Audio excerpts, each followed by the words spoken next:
Je l'ai dit tout à l'heure dans le bureau ovale au président Trump quand on s'est reparlé après, et nous sommes plusieurs à lui avoir dit, vous parliez au président Poutine, il était en train de bombarder l'Ukraine. Donc ça montre d'abord la nécessité d'arrêter les massacres, la nécessité d'une trêve, et ça montre aussi à un moment donné, les faits disent les intentions. C'est tout. Aujourd'hui, la Russie, dans les faits, elle continue la guerre, elle l'intensifie, elle mène une guerre contre les civils ukrainiens aussi, et elle ne donne aucun signal de vouloir sincèrement la paix. Et l'expérience que nous avons sur les 15 dernières années de M. Poutine, président Poutine dans son approche, c'est qu'à chaque fois qu'il peut gagner par la guerre, ou qu'il pense qu'il peut gagner par la guerre, il ne négocie pas la paix. C'est ça la réalité. C'est pour ça que je dis, et j'ai redit hier, vous avez un président américain, des présidents européens, un président ukrainien qui veulent la paix.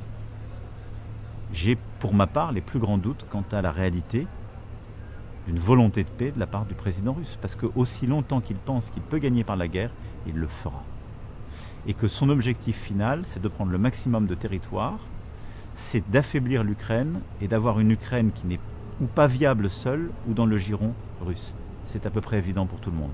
Et donc nous, notre objectif, c'est simple, d'avoir la paix le plus vite possible, de faire respecter le droit international et la souveraineté ukrainienne, donc d'avoir le moins de pertes territoriales pour l'Ukraine possible, et surtout d'aider l'Ukraine à résister à toute nouvelle agression, d'avoir une Ukraine qui a choisi l'Europe, de pouvoir continuer à choisir l'Europe librement, et de garantir la sécurité des Européens. Et c'est ça, ces fameuses garanties de sécurité dont nous avons besoin, pour l'Ukraine aujourd'hui, demain, et pour nous, Européens, parce que c'est notre sécurité qui se joue là-bas.